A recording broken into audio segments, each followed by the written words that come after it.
There's been some growing concern over Democrats now as President Biden's approval rating keeps falling lower. Now it's even tanking with younger voters who historically are critical to the party. Biden's approval among so-called Gen Z voters is typically described as people of voting age who were born after 1996, plunging from 60% at the start of last year to now 39% in a Gallup poll. That's a 21-point drop. Among millennials, approval is falling from 60% last year to 41%, and the decline was largest among younger adults than older ones. Let's bring in Julia Manchester, a national political reporter for The Hill. Good morning to you, Julia. What can Biden do to win back young voters?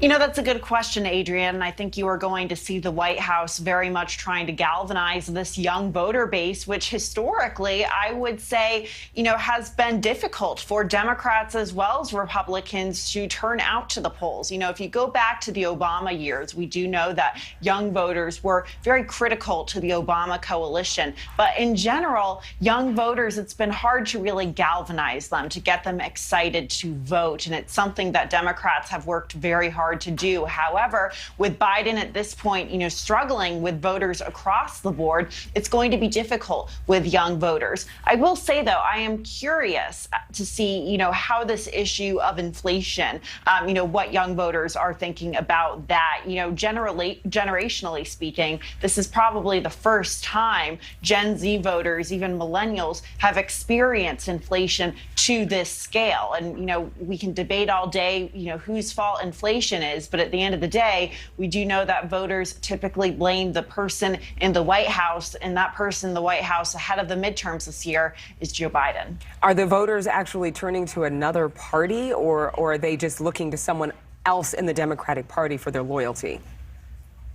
I don't think they're looking to someone else in the Democratic Party for their loyalty. In fact, there's been a lot of speculation as to, who comes after Biden, Biden, if he runs in 2024, who comes after him, who's his successor? Because we see that Kamala Harris, the vice president, for example, has low approval ratings.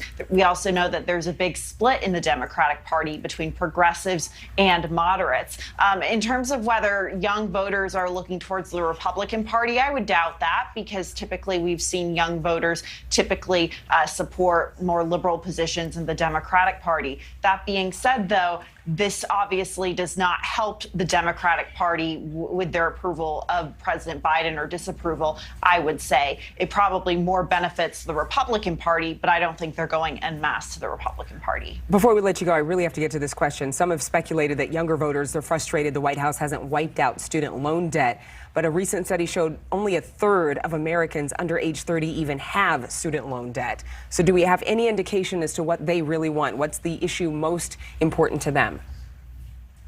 I think student loan debt is certainly, one of their top priorities or part of that issue. We see that it's talked about quite a bit by younger voters and, organizations that are catering towards younger voters. But I think student loan debt is only one piece of the puzzle. I think it's also the economy, how much it's costing to buy a home, for example, to buy goods, services, to travel. This Gen Z generation, for the last 2 years, many of them have recently graduated college and they're starting their professional lives. They're walking into a very different professional environment than millennials and past generations have, because they're doing it in the midst of an economic downturn and a pandemic. So that's what's difficult for them. And I think it really, goes back, like the rest of voters, Adrienne, to the economy. I'm really interested as to when we're going to change the wording of pandemic and call it something else, because things have changed so drastically compared to last year. I'm really curious. Maybe you can do some research for me and we can talk about that next time. Thank you, Julia.